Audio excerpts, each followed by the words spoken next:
Ce programme est financé par les amis et partenaires du ministère de Joyce Meyer.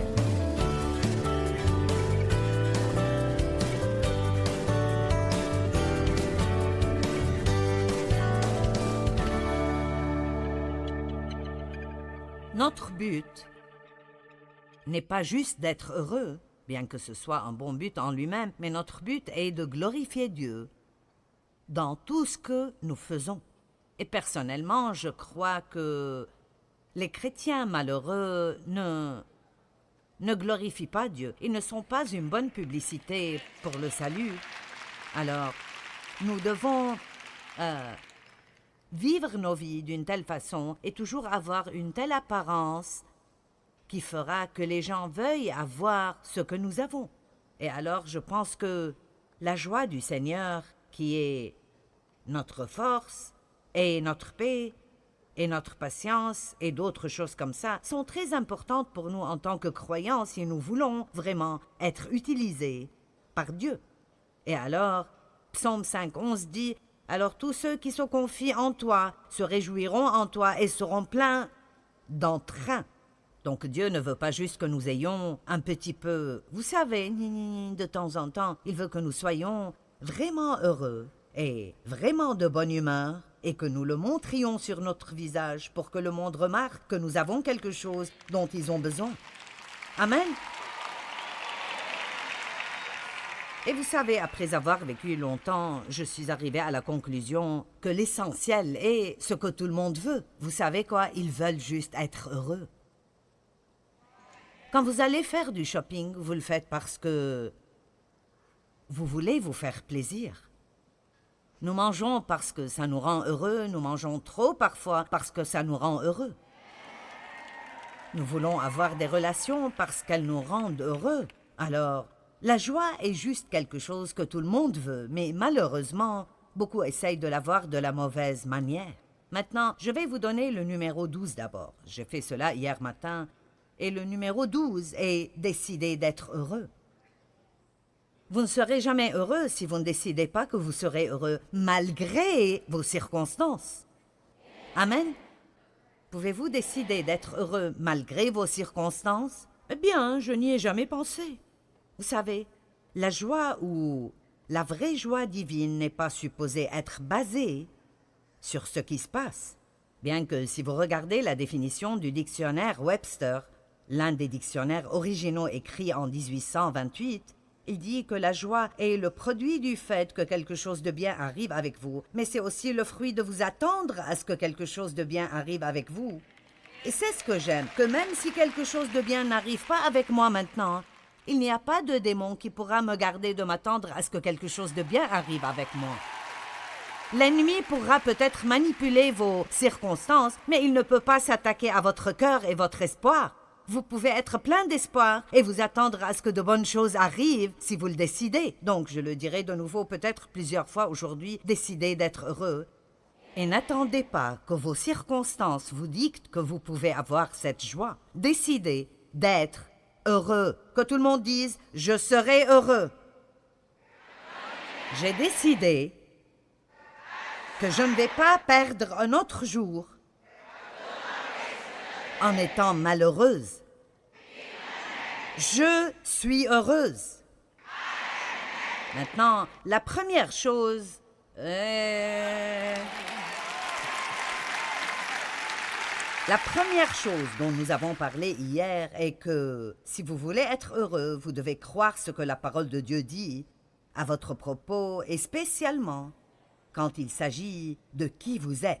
Et voici l'essentiel. Vous n'allez jamais jouir de la vie si vous ne vous aimez pas.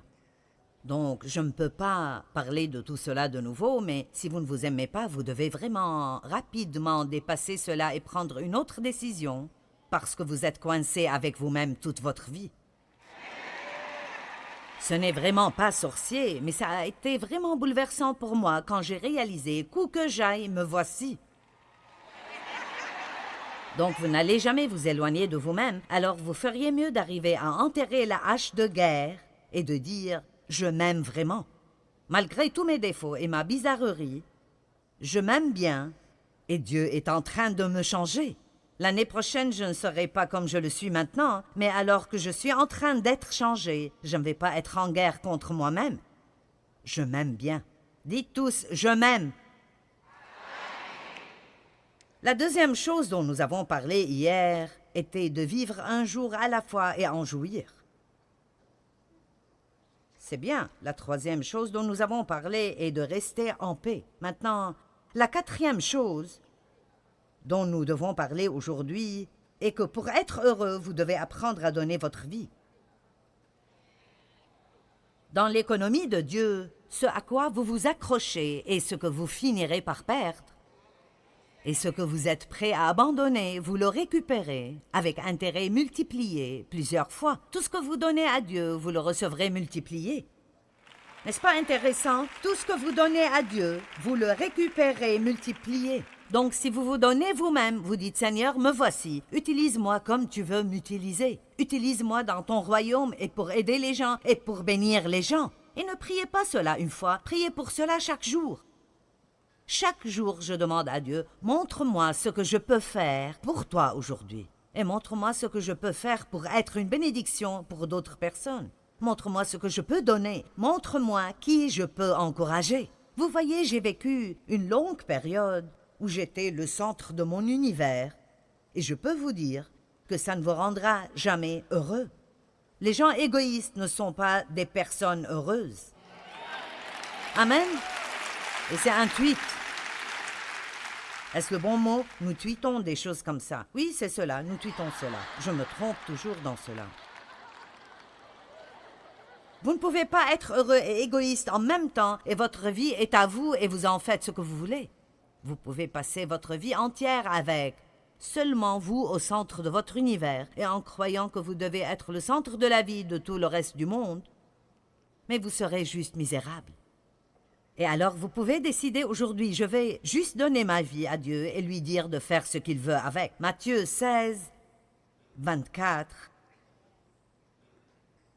Alors Jésus dit à ses disciples, « Si quelqu'un désire être mon disciple, qu'il renonce à lui-même, s'abandonne, se perd de vue et s'oublie lui et ses propres intérêts. » Maintenant, vous oublier ne veut pas dire que vous ne devez pas vous occuper de vous-même, mais ça veut juste dire que vous n'allez pas penser à vous-même tout le temps. Amen. Levez-vous le matin, pensez à comment vous pouvez être une bénédiction pour quelqu'un d'autre, ou pensez à Dieu, mais faites quelque chose d'autre que de penser à vous-même. Qu'il se charge de sa croix et qu'il me suive. Maintenant, il y a eu tellement de conversations à propos de porter la croix, vous savez. Ce problème est la croix que je dois porter, cette maladie est la croix que je dois porter, cette tragédie est la croix que je dois porter. Non, ceci n'est pas biblique.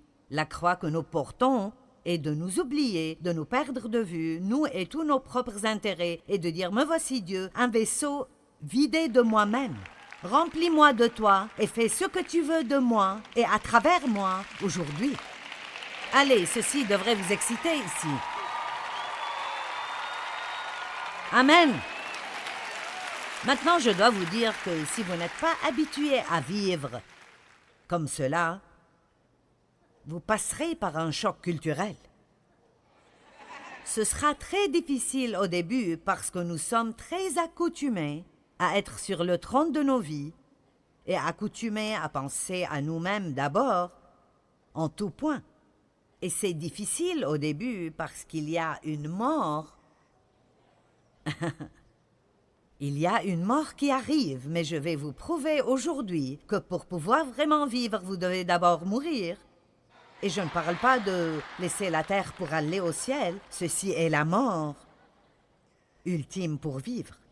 Mais en fait, si vous voulez vraiment avoir une vraie vie, une vraie qualité de la vie, où vous sentez que votre vie compte vraiment et fait une différence, alors vous devez être prêt à mourir à vous-même, à ne pas avoir tout ce que vous voulez et être heureux malgré tout. Vous n'êtes pas d'aussi heureux que j'aimerais que vous le soyez. Certains pensent, eh bien, je n'obtiens déjà pas ce que je veux. Oui, mais vous n'êtes pas heureux malgré ça. Verset 25, car quiconque. Nous allons revenir au verset 24 parce que je veux m'assurer que vous comprenez ceci. Alors Jésus dit à ses disciples, si quelqu'un désire être mon disciple, qu'il renonce à lui-même, s'abandonne, se perde de vue et s'oublie, lui et ses propres intérêts, qu'il se charge de sa croix et qu'il me suive.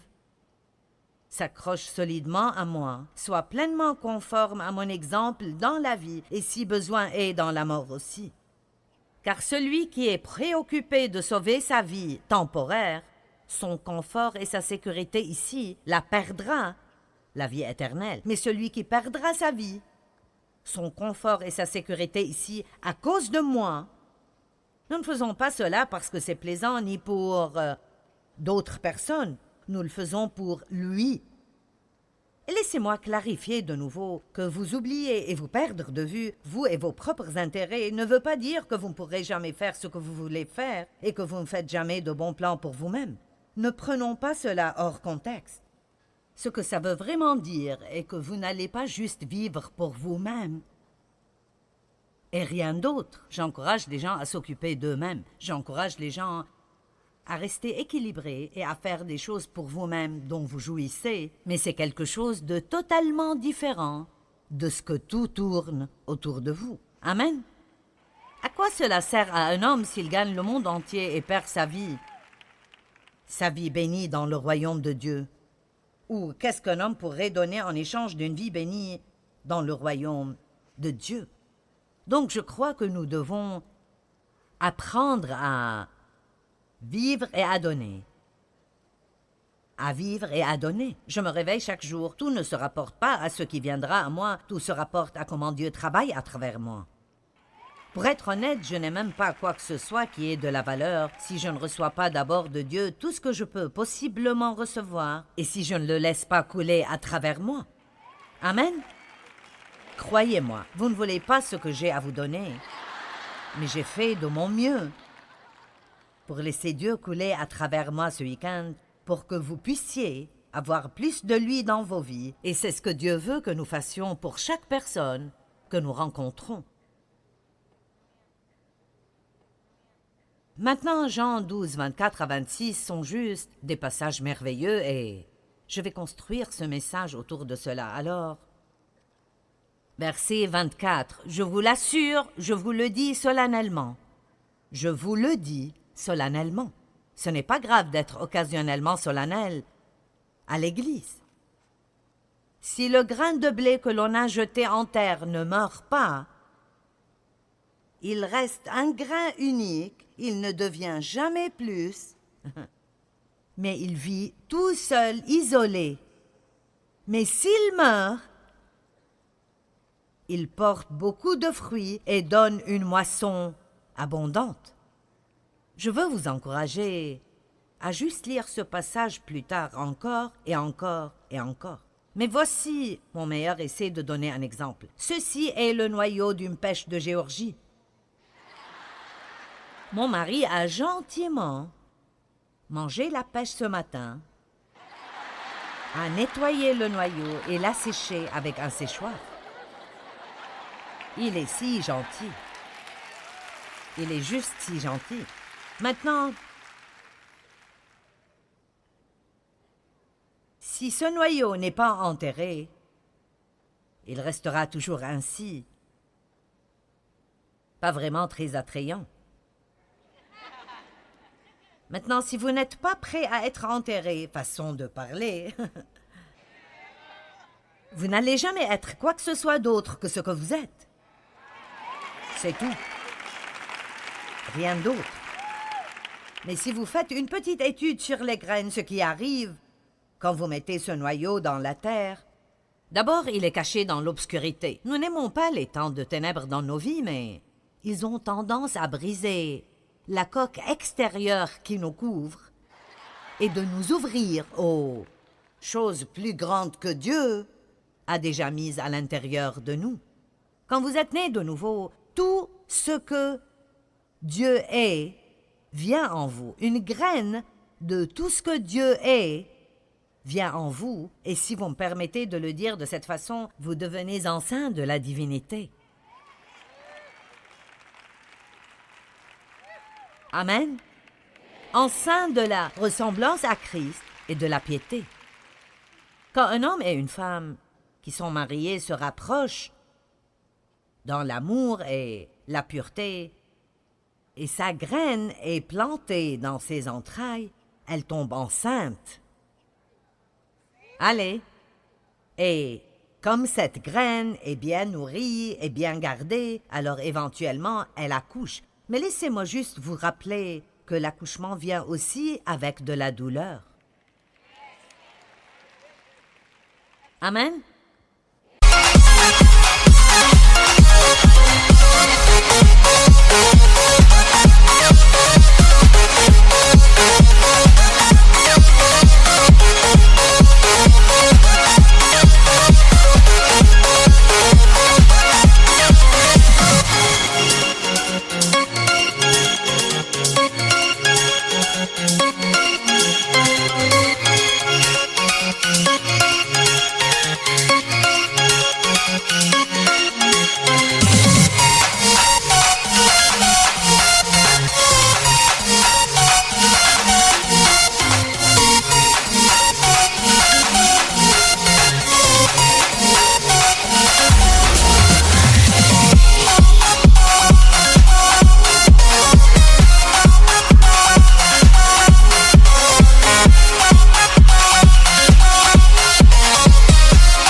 Juste en passant, d'accord?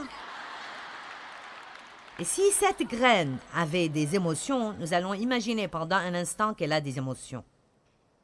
Elle jouit probablement juste d'être une graine. Et soudainement, quelqu'un, nous dirons Dieu, vient et la met dans la terre. Il l'enterre dans l'obscurité.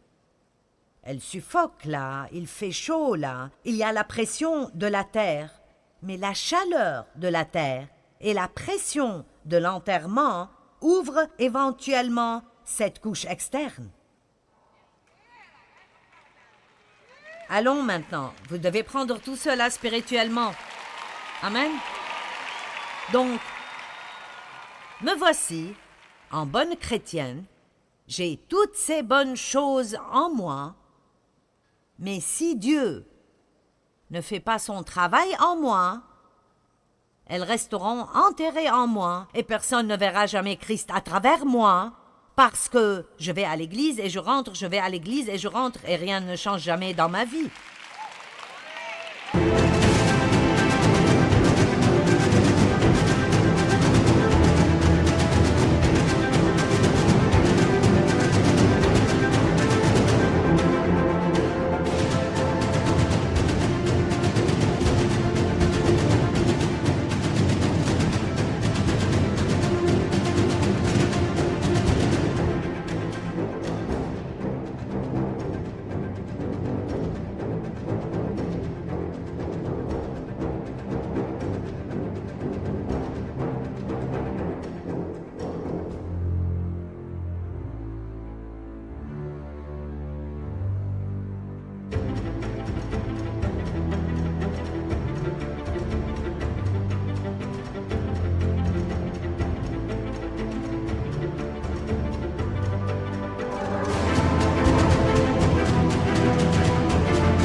Donc,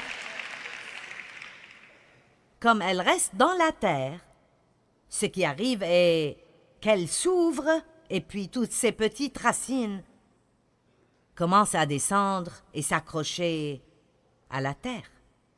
Parfois, nous ne comprenons pas pourquoi un tas de grandes choses n'arrivent pas avec nous si nous sommes enfants de Dieu. Eh bien, vous allez devoir prendre du temps pour juste vous enraciner solidement. Amen. Enracinez solidement dans l'amour de Dieu. Enracinez solidement en Christ. Enracinez solidement dans la parole de Dieu. Et puis, éventuellement, quand cette racine est arrosée, je pense que c'est génial que Dieu parle d'être arrosé par la parole. Amen. Comme cette graine est arrosée, et nourrie et gardée, alors, après un temps, Personne ne connaît le moment exact, mais après un temps,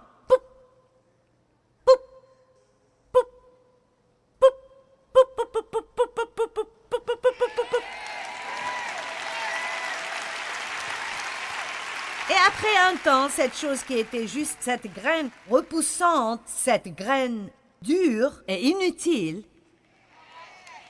devient un merveilleux péché de Géorgie. Et maintenant, ce fruit peut être cueilli et envoyé partout dans le monde. Allez, est-ce que quelqu'un m'écoute aujourd'hui? Et envoyé partout dans le monde pour que les gens se nourrissent et en jouissent. Allez, donnez donc gloire à Dieu.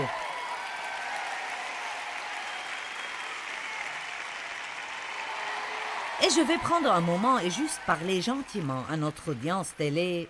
Vous savez, ces gens qui sont ici, ils ont un certain niveau d'engagement où ils ne viendraient pas ici un samedi matin. Et je ne sais pas combien vous savez à propos des choses de Dieu ou de la parole de Dieu ou combien vous comprenez même ce que je dis maintenant. Mais je veux juste clarifier de nouveau, si votre vie est centrée sur vous, et c'est tout ce à quoi vous pensez ou qui vous occupe, de recevoir ce que vous voulez et que tout le monde d'autre vous serve pour vous donner ce que vous voulez, vous n'allez jamais être vraiment heureux. Et écoutez, vous pouvez même obtenir ce que vous pensez vouloir, et puis vous allez découvrir que même ceci ne vous a pas rendu heureux. Parce que c'est impossible d'être heureux si vous n'êtes pas prêt à vous donner vous-même. Amen. Et je ne sais même pas vraiment combien de chrétiens prient ce genre de prière régulièrement, mais je vous le dis, nous sommes juste vraiment pitoyables. Si tout ce que nous faisons chaque matin est de dire à Dieu les 12 choses qu'il doit faire immédiatement pour que nous restions même sauvés.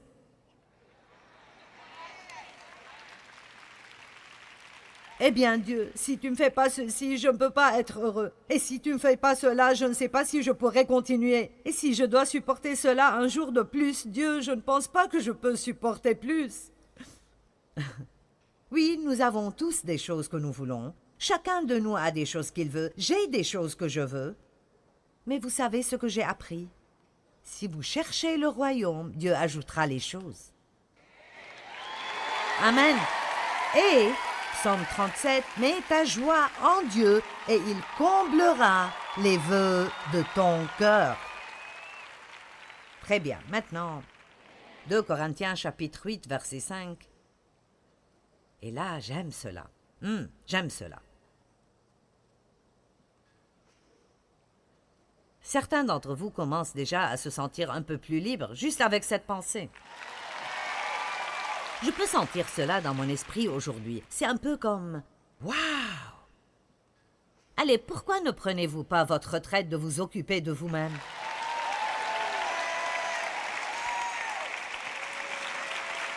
Faisons une grande fête de retraite. Quand quelqu'un dit « Pourquoi es-tu si heureux ?» dit « Je ne m'occupe plus de moi-même maintenant. Je me suis donné et ce que Dieu fait avec moi est sa propre décision. S'il me donne ce que je veux, c'est bon. Et s'il ne le fait pas, c'est probablement même mieux. 2 Corinthiens chapitre 8, verset 5.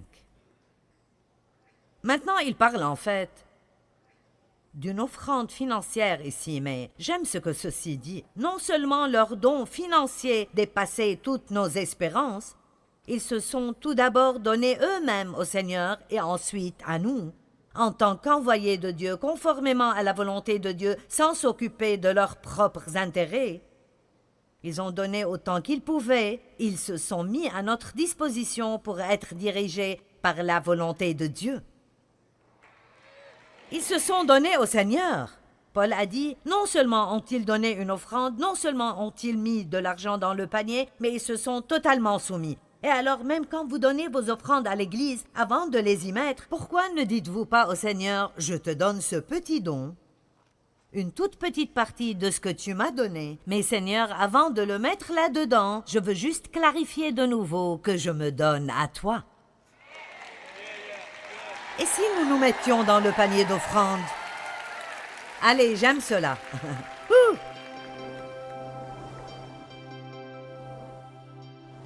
Peut-être que 3 des plus grandes clés de la joie sont la gratitude, l'espoir et juste apprendre à rester positif dans toute situation. Vous savez, ces choses peuvent faire une grande différence dans la création d'une vie heureuse. Elles étaient une révélation pour moi et elles m'ont vraiment aidé à transformer mon attitude.